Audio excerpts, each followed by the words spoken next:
So today, everything is going to come together. Whatever we have been doing for the past 2 days, yes. Thank you. It is in the eyes of the beholder, as they say. Anyway, so everything is going to come together. And that question, maybe we're going to end with that. I don't know how, when you're going to ask that final question that gives us all how to be on the track and what we should be doing. And I'm going to depend on you to ask and not forget that, because it's not just fitting into the presentation. Anyway, what is Viveka Vedanta? What we are trying to study, that our real nature is divine. We have divinity within us. It's already within us. And the goal and purpose of our life is to manifest this divinity that is already within us. The second goal of our lives as humans, and only humans have this capability, is to help manifest this divinity in others too. So I keep saying divinity, divinity. What does that mean? What is a divine quality? What are divine qualities? What are divine attributes? Can we? What are the divine qualities? What do we think as divine qualities? I want just quick list of divine qualities. What you think? Godly qualities. The qualities that gods have. What we think of the qualities that are in God. Can you just quick? Yeah. Love. Okay. Spread unconditional love in the society. Giving, always giving. Pure heart. Yes. Being non-judgmental. One last one. Being grateful. This was the quality of God. In a way, this is what we learn from our gurus. We also have to think, should we be grateful to God or God should be grateful to us? Yeah, I know. We're talking about the qualities of God, what gods possess. So it is not about God being grateful. No. When we say God, he's an avatar. He is not here, or she is not here for himself or herself. Out of compassion, they are born to help us out. So we need to be grateful for gods, and then I don't think we can make that as a God quality, but that's a great human quality. Only with that quality, human quality of being grateful, can we make ourselves more divine. So we need to distinguish what I was asking for, the qualities that are within God, not the qualities that are within which are divine. Yes, one last one and then we'll. Oh, is that so? Many a times people say, how come God is punishing others and loving others? I'm just posing another question, because in your opinion, God is neutral. But if that is the case, I'm just taking the stories, mythology stories. If we were to be neutral, then how would he dharma samsthapana, right? Gods come down to earth to establish dharma, which means he has to get rid of the evil. If he is neutral, how can he get rid of the evil? This is only in the outward way. The reason I'm answering this is because this is how many people who do not understand even the avatars and gods properly raise these questions, whether amongst Indians or amongst other culture, other religious people. Whenever I speak about these things, this is what they raise. What did Krishna do? He taught Arjuna to kill. That is not being neutral in that sense. It is not the outward actions. Yes, he's more than neutral. He is all loving. I would say God quality is all loving, much more than just neutral. So I think this is what we think are the divine qualities. One last one, and then I'll move on. Yes. So what is neutral to everyone, but not the quality of like every quality. For example, what is neutral No. to Dev and Danavas. So they give Vedanta to everyone who worship them. They don't differentiate. Even there, even such explanations is where we get caught up in understanding God, and when we pull him down to our level. Much more than it is not being neutral. He gives us what we need, not what we want. It is not being neutral or whatever. He will know much more than us what is it that we need.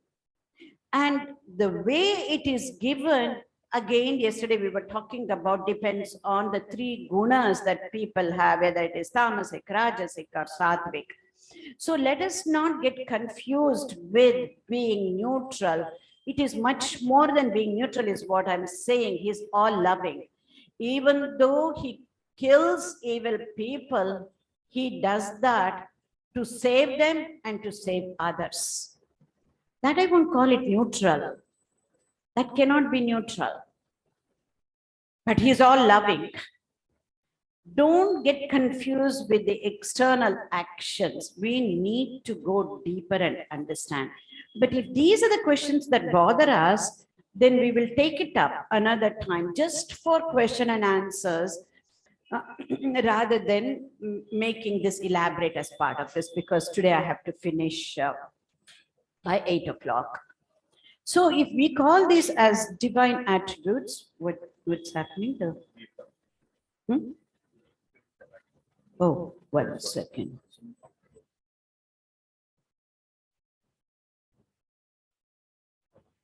Hmm? What do you mean?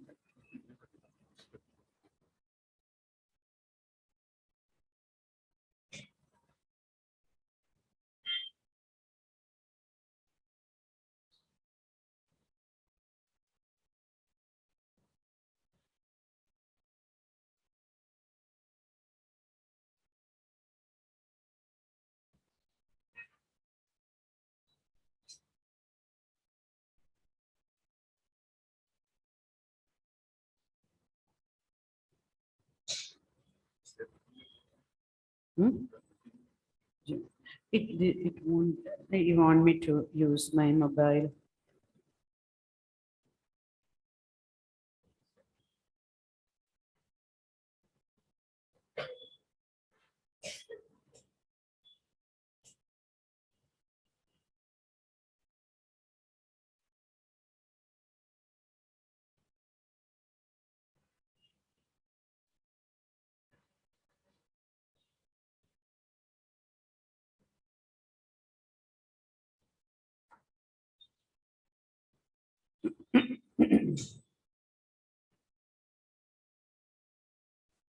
What I'm going to do is to give you a list of divine attributes as it has been said in Bhagavad Gita.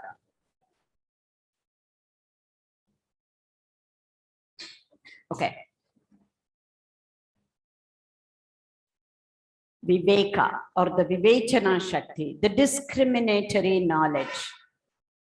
Purity of mind, purity of heart, purity of mind, being non-violent. But when we just look at the actions, it doesn't look like it is non-violent, right? This is where we need that clarification and not get confused. But I won't go into details. Just take it as it is, because this is not about understanding divine attributes. If you have doubts and questions, I'll come back again to answer each one of these. Each one we can take a few hours to talk about each one. Fearlessness, even in the midst of sorrow. Again, fearlessness is not to go and do certain fearless actions, bungee jumping, but to be fearless of doing what is right. And again, yesterday we got a question of what is right? Whose right is it? I leave certain open-ended questions for you to think and reflect, and we can come back and then discuss later. So casting away that which is not good, that prevents us to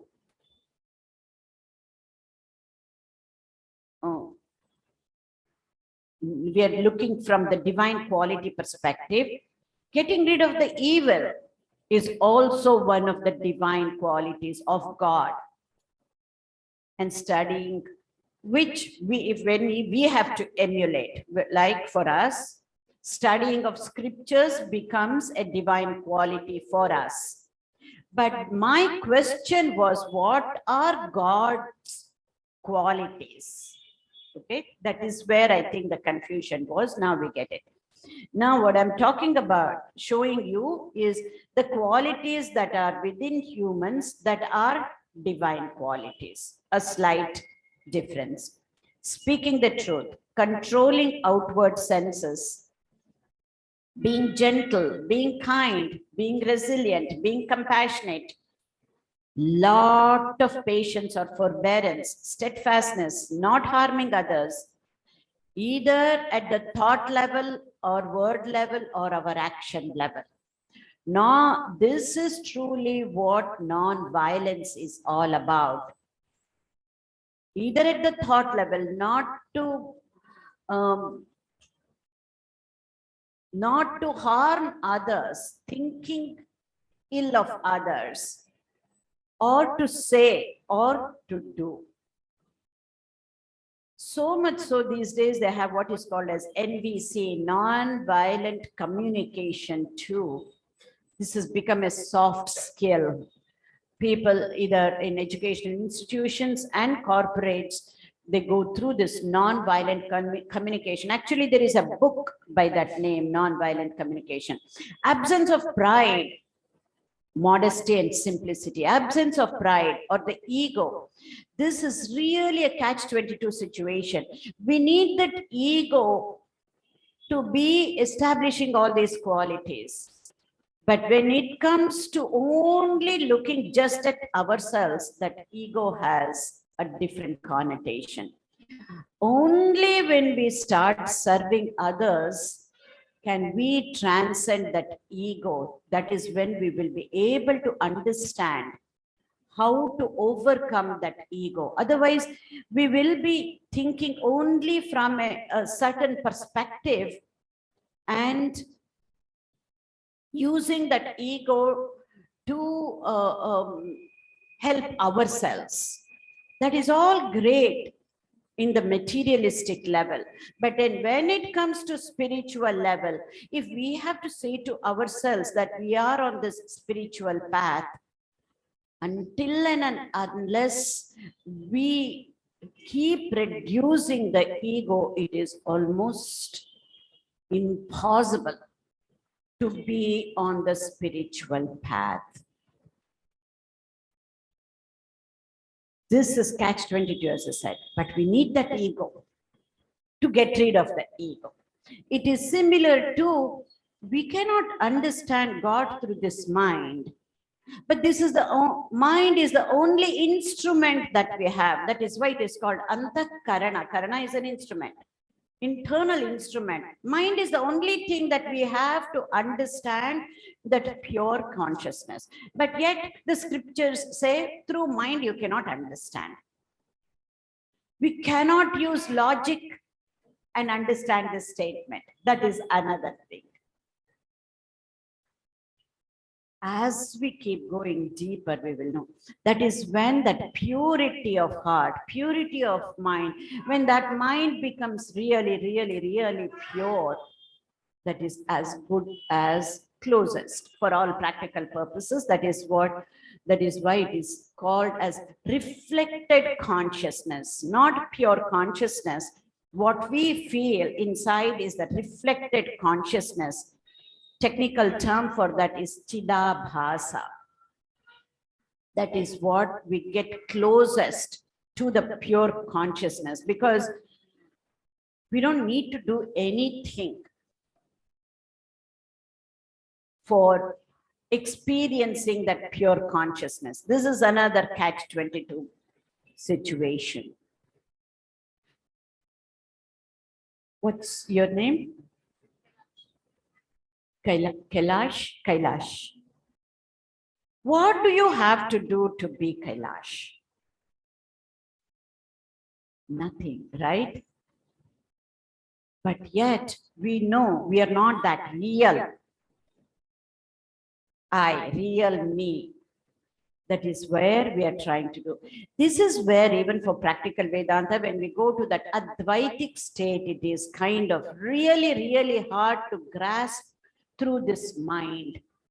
Somewhere along, when this mind becomes purer and purer and purer, it just clicks at one time. And again, the scriptures say the one way to make this mind pure is through karma yoga. Whatever we do without expectations, when we don't have expectations, we don't do to the 100% level. This is another catch-22 situation. But that pure karma yoga, selfless action is what purifies the mind.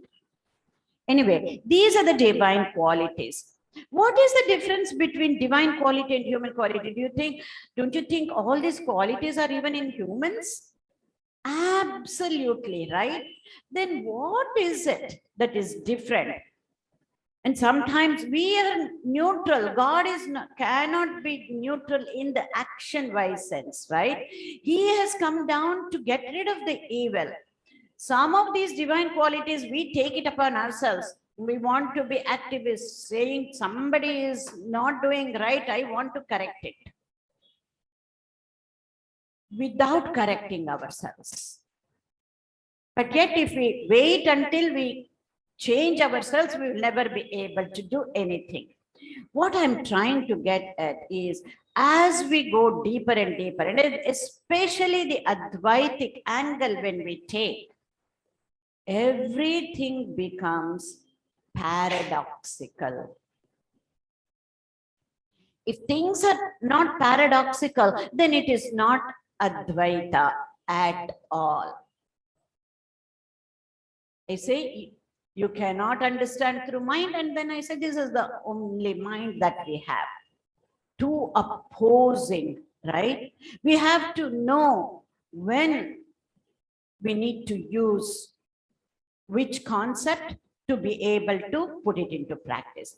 That is where it takes time, and that is where we also need deeper understanding of the scriptures, or somebody to guide and show, this is the concept you need to be doing, this is what you need to be using in a different way.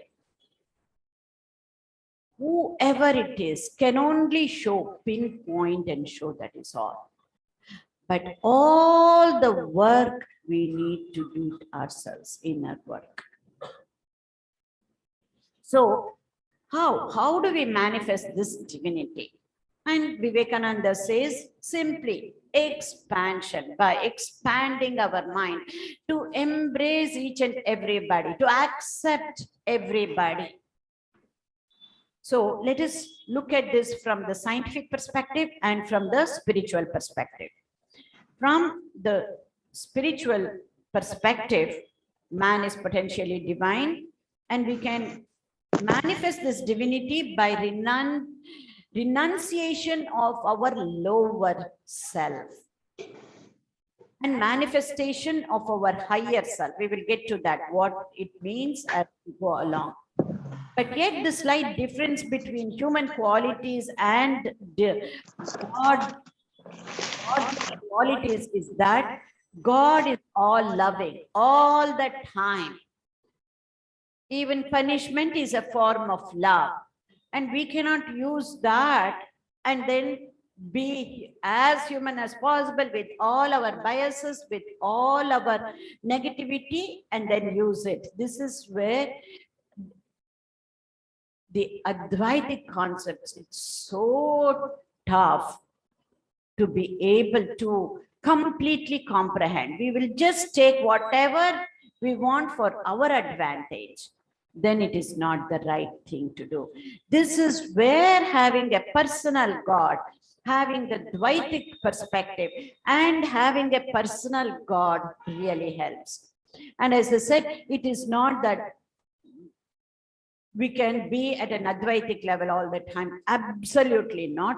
To know what is that true, ultimate truth, the Advaitic concept, and be at this Dvaitic level, and to try and have a guru and a personal God to be purifying our mind. Then only we will be able to truly comprehend these at different levels.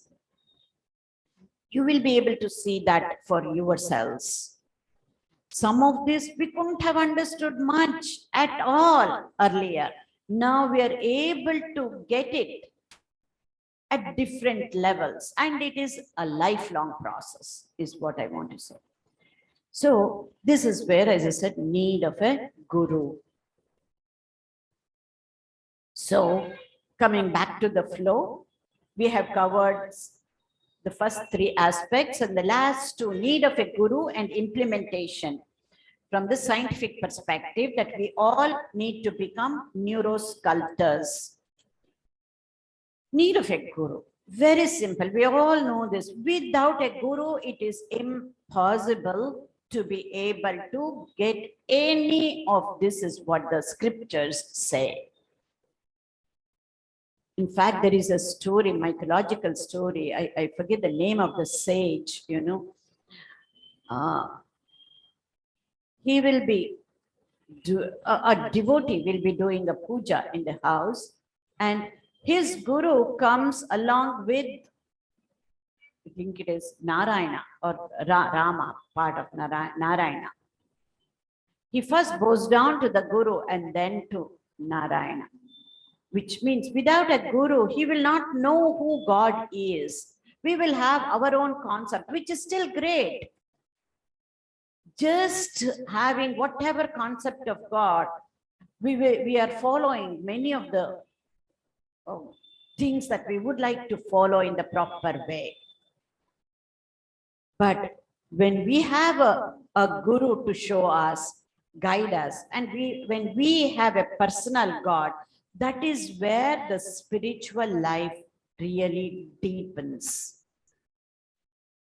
So to understand ourselves, that is the true nature, understanding ourselves, a guru is a must, is what they say. And to understand God from the Advaitic perspective, the formless, nameless, Nirakara, Nirguna Parabrahma, of course, a guru is a must, is what they say. In fact, one of the senior monks of Ramakrishna order, who was a realized soul by name Yatishwaranandaji Maharaj, he says, even for a thief, one needs a teacher to show how to do pickpocketing. Otherwise, he will get caught. If a thief needs a teacher to show him how to do the theft, then what about the spiritual life, right? So guru is a must for all of this. And a guru is needed to show us that Guru is already within us. Or a Guru is needed to show that God is already within us. And that comes in the form of, from a scientific perspective, self-awareness. Sanskrit term for self-awareness is Arivu. Arive Guru is what is said in the scriptures. To show that self-awareness, what is inside us, is our own Guru. That is what we say, that inner voice of ours will always, always, always tell the truth. It will never ever lie to us, but we don't listen to that inner voice. We have not made it a practice to listen to the inner voice because our ego comes in the way. Or we listen, but we don't practice. We listen and then, yes, next time. I know I've done something wrong, but I will apologize next time. I will correct it next time. We subdue that inner voice. Science, the scientific tools is all about heightening the self-awareness. The self-awareness we have at the body level, gross level, it is very easy to have the self-awareness at the level of the body.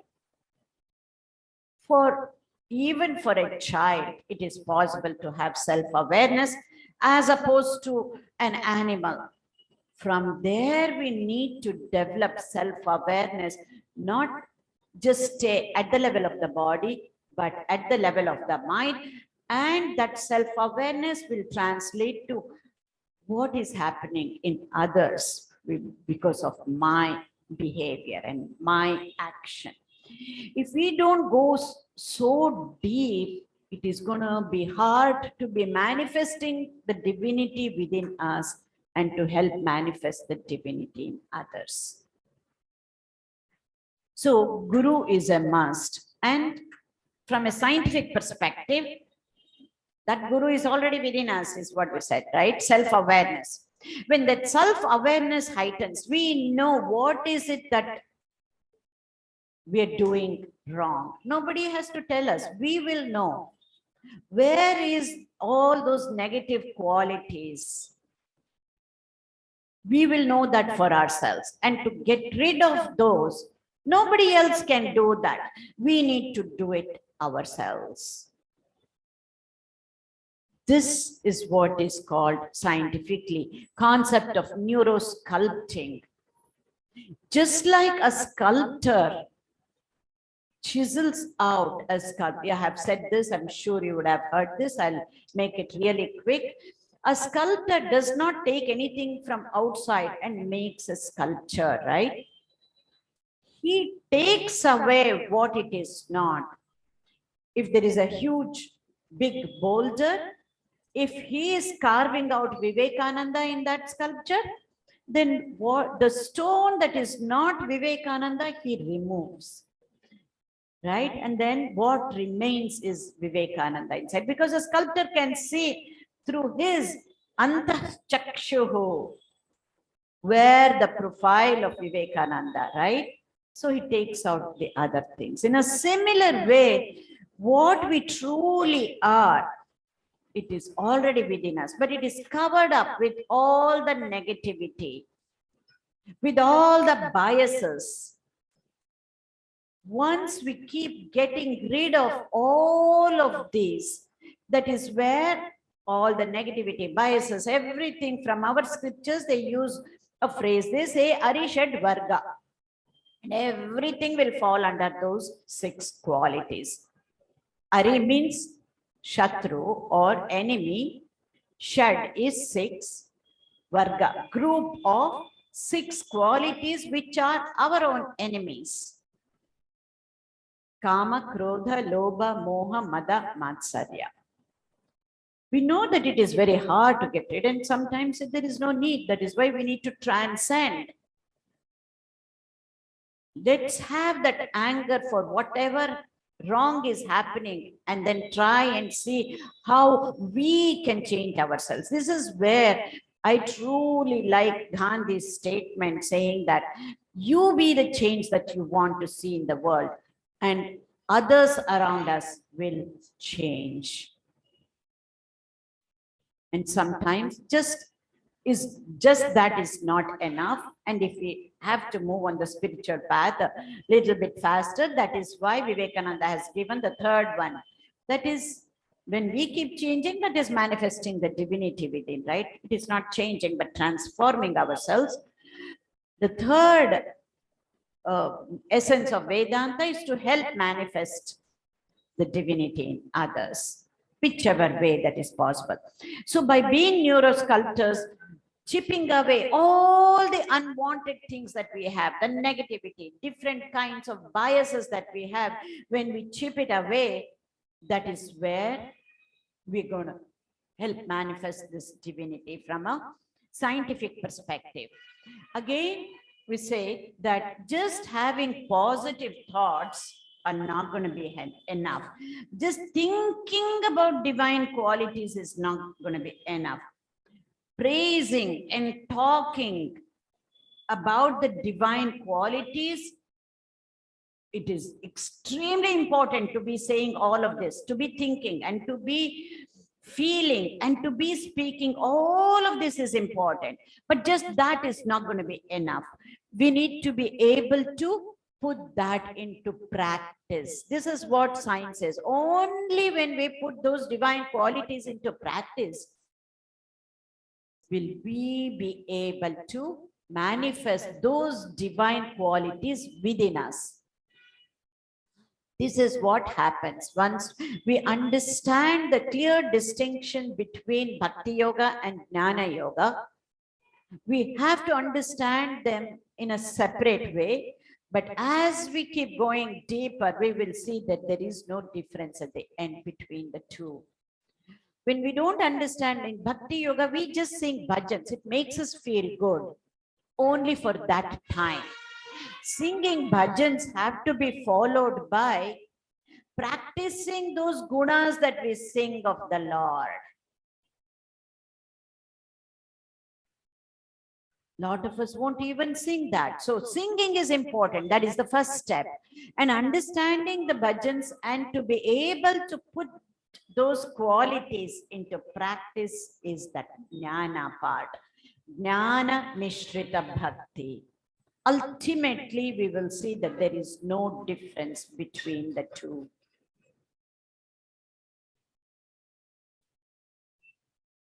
So to implement, how do we get rid of all of this? Again, from the neuroscience perspective, the process is called neuroplasticity.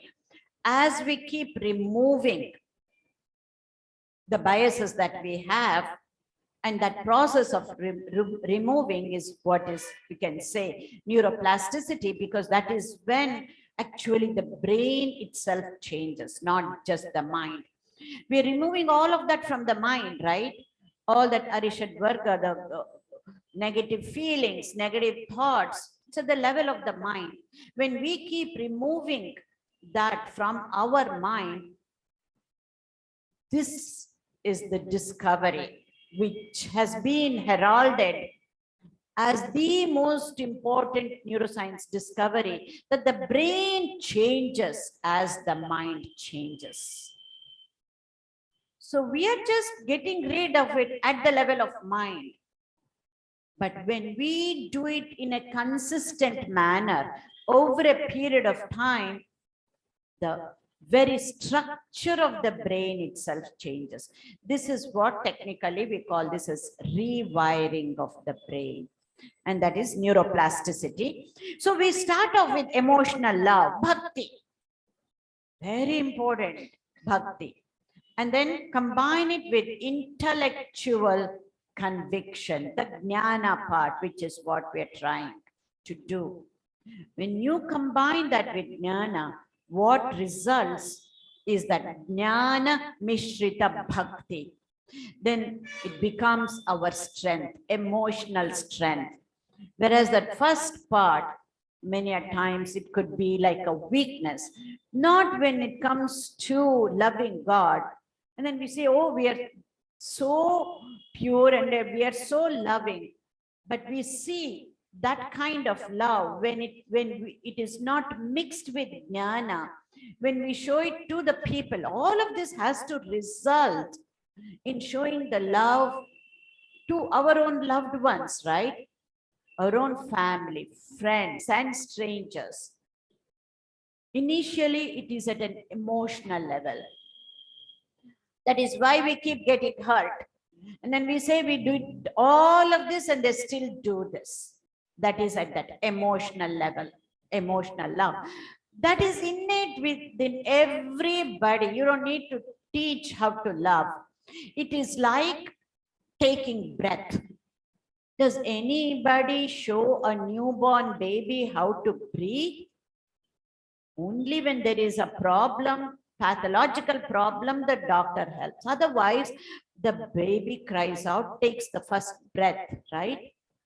As innate as breathing is love. Nobody has to teach that love for any one of us, but that is at an emotional level. If we take so much pride in ourselves saying that I'm so loving, it's only others who cannot understand me, there itself shows. We have all done this. That is where it shows we are still at that emotional level of loving. Now, with this kind of knowledge, your life changes, I can tell you. This is how my life changed. Once I went into understanding a bit of knowledge, the Advaitic knowledge. That is that intellectual conviction, which is a lifelong process. Loving at an emotional level, even that not everybody can do. Trust me, even that is a high level. But oh, that intellectual conviction, it is a lifelong process. We need to keep adding to be more and more convinced beyond any doubt. Then that leads to emotional strength. That is where we were discussing yesterday, the detached attachment. And I was telling you the other day that I learned to really love from sannyasis, from sadhus, from especially sadhus of Ramakrishna order, because there is no attachment and there is no iota of selfishness. And if we can learn that, we will be able to love our own kids, our own spouses, our own parents, our own siblings. And we will see it is so hard. But we should not focus on making it easy. We should be focusing on making it selfless. And that becomes a beautiful, beautiful, beautiful experience. Then we don't need to go out to do any kind of service if it starts at home. Many of the previous generations, this is how I felt with my grandmother or great grandmothers, not knowing any of this, they loved the whole family. But only some of them were empowered. If they had this kind of jnana, they would be empowered. But many of the grandmothers also did this out of helplessness. If it was done out of helplessness, that would not be empowering. But many of our great grandmothers did this. And that is what empowered them. And that is why they were so peaceful, if you think about it. Okay. So we need to chip away. We have already said this, being neurosculptors, what is it that we need to chip away? All the afflictive human qualities. And most importantly, I want to add to this, this is nothing but training our mind. This is nothing but mastery of the mind, or mano jayaha. And we can do this by dropping some of the things, not by acquiring new qualities. We don't need to. Both the qualities, afflictive qualities and positive qualities, are within us. Just keep dropping away all the afflictive qualities. That is the concept of sculpting out, chipping away, not to learn something new and start practicing. But when you start putting it away, whatever that is positive inside, in the most genuine manner, comes out.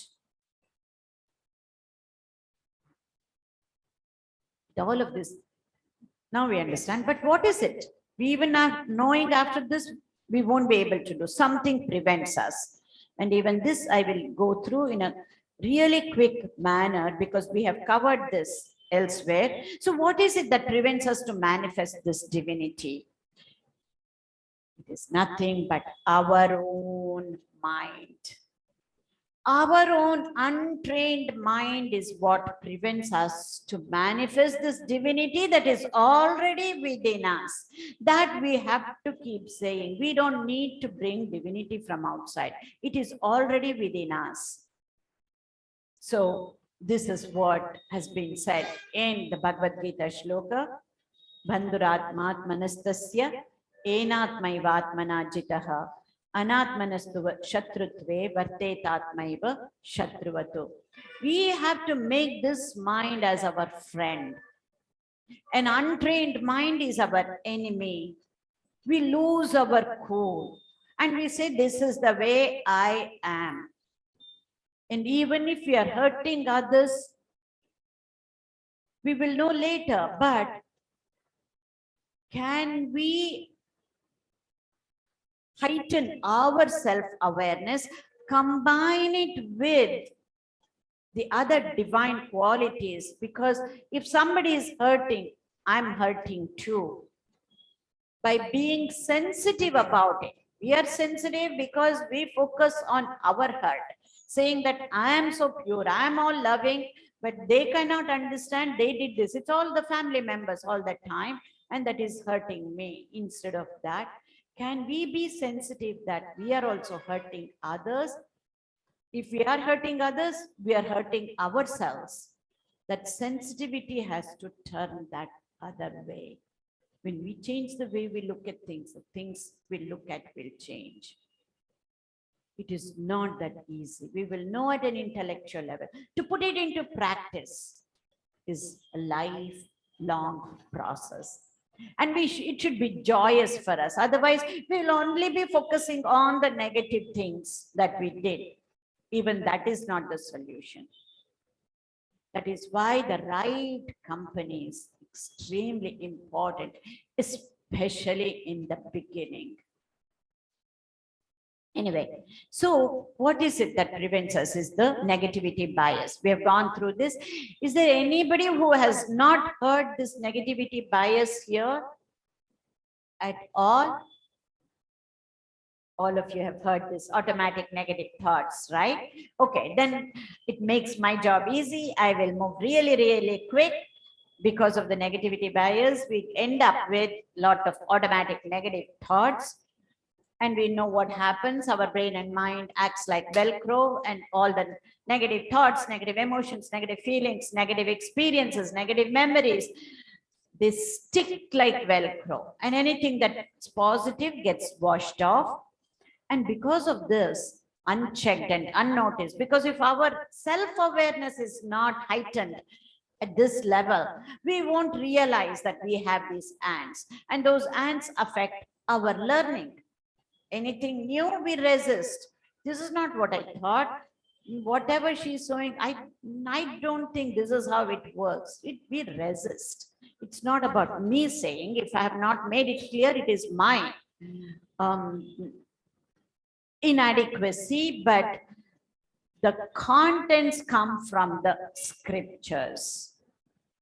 So if we resist even for the concepts, then that is when, because then we have to realize somewhere I'm not able to. What is it?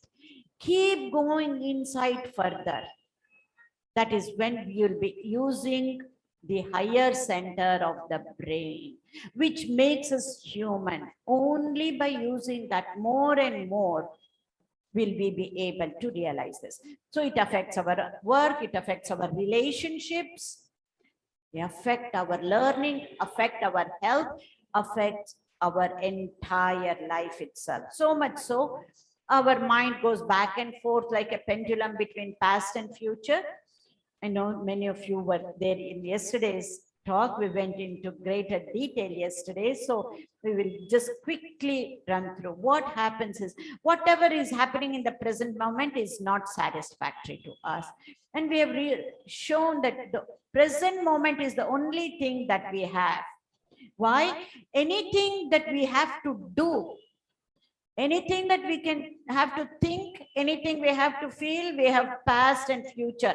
We bring back all those memories and feel and think right now. So past and future are only our mental constructs. But when it comes to putting into action, and I keep saying neuroplasticity happens, long lasting changes in the brain happens only when we put it into action. That is doing part. So doing can only happen in the present moment. And there is only present moment when it comes to doing, right? That is why I said we are mostly human doings. We need to become human beings. So how do we translate all of whatever I have said, put it into action, translate it into action? For doing, what do we have? To-do list. I've just listed out a few. You can come up with many more of this to-do list. This is how we start off, to be doing a to-do list. And then when we realize, oh, she's talking about ants, I have to get rid of the ants. So we move to from to-do list to not to-do list. Isn't that so? I don't want to be eating sweets. I don't want to be on the social media too much, because we realize. So from to-do list, we move to a not to-do list. Are you with me? What I'm asking you all to do is to move from a to-do list to not to-do list. It's okay, but much more than that.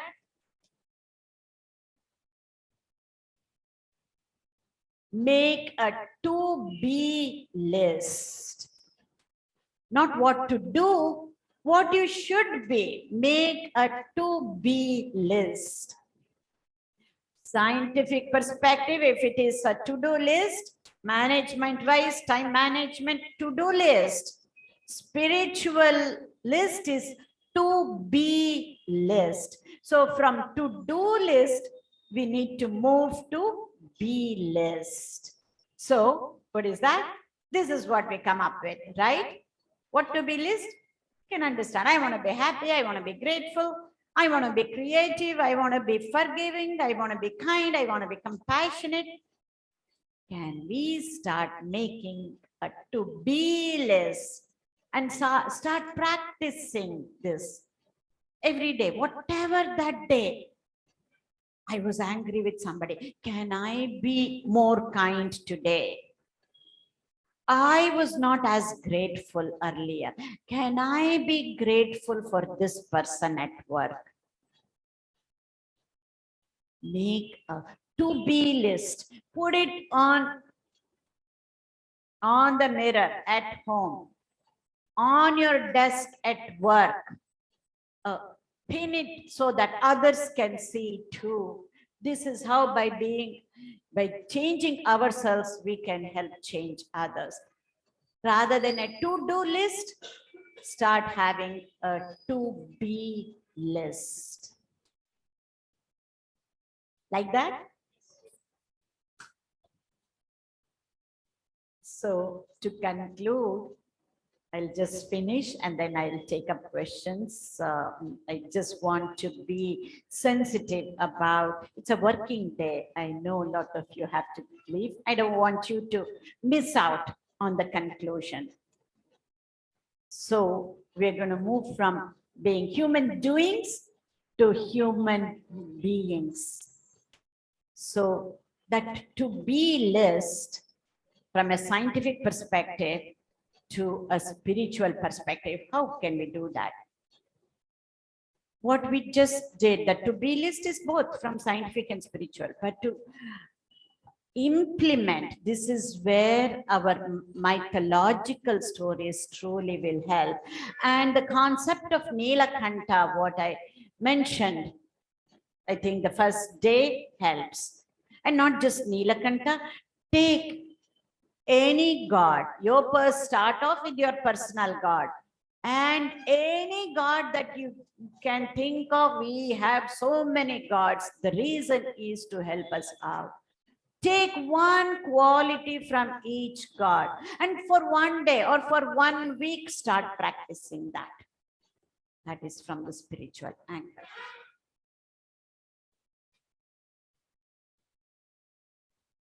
I will just say that rather than going into detail about giving you examples of just how I gave the example of Shiva, to give the example of Rama, Krishna, Saraswati, all that, then we will be able to understand our own gods from a different perspective. We understood all the gods and Upadevatas and whatnot, and do different types of puja to get what we want. Absolutely necessary. Let us not just remain there. From there, let us start asking gods on top of whatever we are asking God for his quality. Give me that quality from today. It's your prayer of asking prayer to God. Ask, give me the quality of yours. Help me get this quality of yours. Let that be prayer. Even that is very important. Jnana path is following that quality. Bhakti path is asking God, praying God with his grace to get that quality. The two combined, it will have a synergistic effect. So I started off with Holy Trio's teachings. So long as God seems to be outside and far away, there is ignorance. But when God is realized within, that is true knowledge. And knowledge leads to unity, and ignorance to diversity. And when the goal of spiritual life is reached, there remains only compassion in the heart, which comes out as kindness. Let compassion come out and be expressed as kindness towards others. This is where, in one word, if I have to describe my guru, all of this represent. I didn't even know this word, ahaituka, in Sanskrit earlier. Only when I started learning and going deeper about understanding my guru, I got this word, ahaituka priti, unconditional love. Unconditional love. And then Vivekananda says, manifest the divinity within you, and you cannot believe in God until you believe in yourselves. How can we believe in ourselves? Again, that be you in that phrase. That's why I like that. Believe in yourself and be you as you believe in yourselves. And Sharda Devi's final statement, if you want peace, do not find fault with others. Rather, see your own faults. Learn to make the world your own. No one is a stranger, my child, and the whole world is your own. So easy to repeat. But if just this is enough, if we take this and follow this through for until our last breath, that is enough. And she's also so practical. She says, we suffer because of our own actions, and it is unfair to blame anybody. I will tell you a very practical way. When you stop blaming others, when you stop finding fault with the situation, with the system, with others, people will treat you as very weak person. But you need to know that you are doing all of this out of your strength, emotional strength, not because you are weak. That is when you will never feel that you're going to be used as a doormat, because every time I say that, people have asked, if I'm like this, people will walk over me, both at home and at work and by our own loved ones, because they won't understand. It will happen. But believe in yourself and know why you're doing, and then you'll be fine. This is where Alexis Carrel, Nobel laureate, I think I even mentioned this, he says, God may forgive your actions, but not your brain for your thoughts, not your body for your feelings, not your brain for your emotions. We have experienced this. That is why we are here. If we are sensitive enough, we would experience this. Just one stray negative thought, we know how it hurts us before hurting somebody else. A profound statement. So finally, as we said, 3 things about practical Vedanta. Our nature is divine. Our goal and purpose of life is to manifest this divinity within us and to help manifest the divinity in others. And this is what I call as Viveka Vedanta, which is practical Vedanta. And the Holy Trio's contribution to the society is they came to revolutionize our social relationships, to create an attitude of samatvam or sameness inwardly, and to show as much as possible outwardly too. That is where they have given a new dimension, saying that worship of God through worship of man, which is called Shiva Jnane Jiva Seve, or every Jiva is Shiva. Look at every Jiva as Shiva and help and do service. Then you will stop using the word help. This is the difference between volunteerism and service.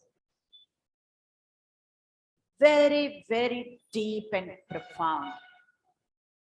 I did a lot of volunteering work in US.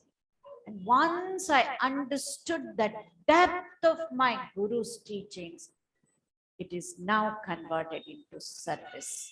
So open-ended, reflect on this difference between volunteering and service. So finally, I want to close this. Perfect. So little poem I've written. It's not completely original. I have read this as a story, but I did this as a poem, saying that an ode to my guru.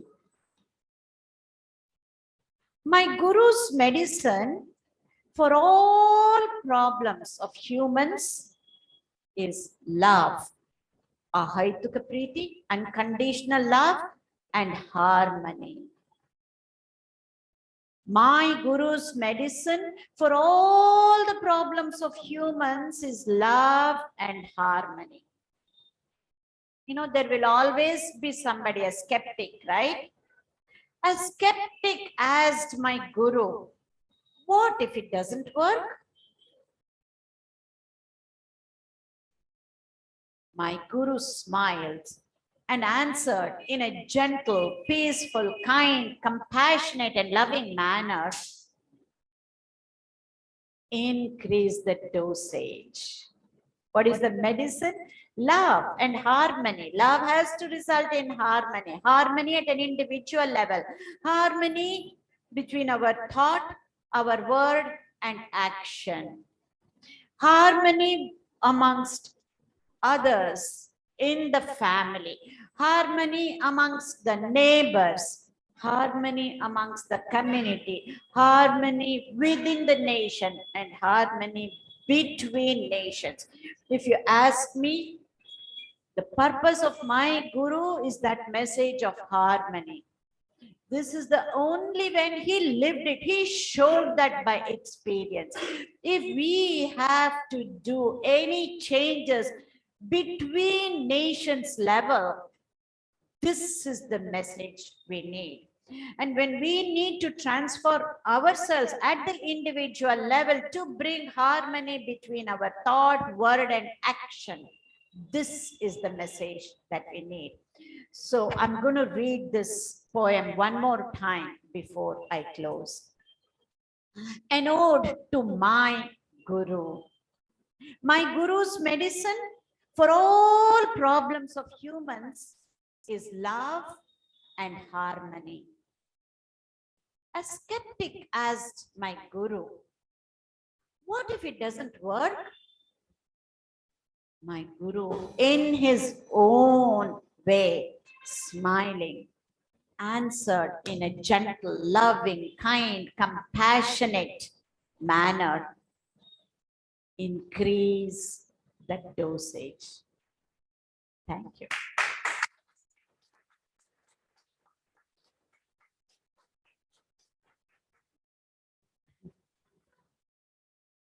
Yes, the last question. Yes. And it is, thank you. See, with this said, let's take that poem. We know how tough it is, right? That is when at times we won't be able to. It will be conditional love. It will be. This is not about right or wrong. That is when you have to ask this question. Just one simple question. Do I want to survive through this situation? Or do I want to evolve? No right or wrong. No right or wrong. At times we just have to survive. Deal with it, adjust, whatever you do. But clearly have your eyes on your goal, that is to evolve. Not just your goal. Everybody's goal is that, whether a human being knows this or not, scientifically speaking, right? This is nothing but mukti or salvation or whatever, that is different. But just that question, okay, this time I just want to go through this. I will take up the next opportunity to evolve. We are kind to ourselves and we still have the eyes on the goal. Do I want to survive or do I want to evolve? Thank you. I think I'll stay here if they have questions. Anybody is welcome to leave because I know you had a question. Is it okay, Kiran Bhai? I'll just take this question and I know it is a working day. You can leave because I stopped you. Go ahead. You have fear. That belief empowering is empowering. Empowering belief to be that worship God or not be. Yes. So I will believe that you should not have fear of anything. No, it is. You cannot take that as a broad statement. All of us need that fear when we are. All of us have a mixture of tamasic, rajasic, sattvic tendencies. If our tamasic tendencies are a little bit higher at one time, that fear is what helps us to come out. Then we have to move to rajasic. It's only, of course, no, that is the way. But what I'm saying is, if we are still using fear, it is because of our tamasic quality. We need to understand that. Ultimately, we have to be fearless. But because we want to be fearless, we won't even be doing the right thing. We are not fearful at all for any of the consequences. We will be still doing the wrong things. Then even if it is out of fear, do the right thing. Got it? No, then see, we have three tendencies: Rajasic, Tamasic, and Sattvic. All of us have this as a combination. Various different times, it is in different proportions. When we have this tamasic tendency, it's a fear only that works. Only fear works to come out of that. Otherwise, we won't light a lamp in the morning. We won't forget about God. We won't brush our teeth if we don't have fear. Only fear. Oh, I will get cavities. We won't understand any of the science behind it. The fear of getting cavity is what helps us to brush our teeth. Take that example. And then if you brush, when you smile, it looks good after a certain age. And then we realize why we need to brush our teeth, and then we do it ourselves. There is no difference between that and what we do towards God. Got it? Thank you. I think they have a class here. I just needed to take this. We will go. Yeah. Oh, is it okay? Huh. I can take this.